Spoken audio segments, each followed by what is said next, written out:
టమాటా పప్పు ఎలా చేయడం ఈ వీడియోలో చూద్దాం దోస్తులు. పెసరపప్పును 2-3 సార్లు బాగా కడుక్కోవాలి. 2 టమాటాలు కట్ చేసుకొని పక్కకు పెట్టుకొని అందులోని పప్పు కుక్కర్లో వేసుకోవాలి. అందులో పచ్చిమిర్చి 2 పచ్చిమిర్చి వేసుకోవాలి.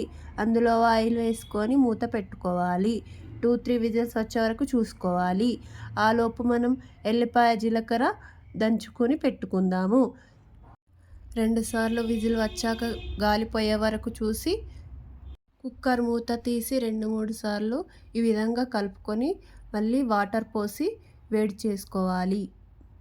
వాటర్ అనేవి సరిపడా పోసుకోవాలి.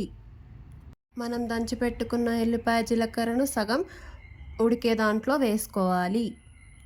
అందులోనే కారపొడి, ఉప్పు వేసుకోవాలి. వేసుకున్న తర్వాత బాగా కలబెట్టుకోవాలి. ఉండలు పోయే వరకు కలబెట్టుకుంటూ వేడి చేసుకుంటూ ఉండాలి.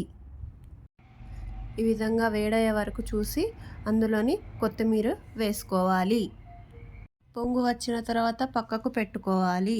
స్టవ్ పైన మరో పక్కన 2 స్పూన్స్ ఆయిల్ పోసి వేడెక్కాక జీలకర్ర, ఆవాలు వేసుకొని చిటపట అయ్యే వరకు చూసుకొని అందులోనే చిన్న చిన్న ఆనియన్స్ వేసుకోవాలి. దంచి పెట్టుకున్న ఎల్లిపాయ జీలకర్రను అందులోనే వేసుకోవాలి. పసుపు వేసుకోవాలి. ఒక కలర్ మాదిరిగా వచ్చే వరకు చూసుకొని అందులోనే ఉడికిన పప్పును వేసుకోవాలి. ఈ విధంగా వేసుకున్న తర్వాత ఒక పొంగు వచ్చే వరకు చూసుకోవాలి. ప్లీజ్ సబ్స్క్రైబ్ చేయండి అబ్బా. నేను ఎంతో కష్టపడి మీకు చెప్తున్నాను. ప్లీజ్ సబ్స్క్రైబ్ చేసుకోండి, లైక్ చేయండి. ఈ విధంగా ట్రై చేయండి, చాలా బాగుంటుంది. ఏ టైంలోనైనా మనకు తినాలి అనిపిస్తుంది. చపాతీలో అంచుకొని తింటే ఇంకా బాగుంటుంది. హెల్దీ అండ్ టేస్టీ కూడా ఉంటుంది. జై శ్రీరామ్.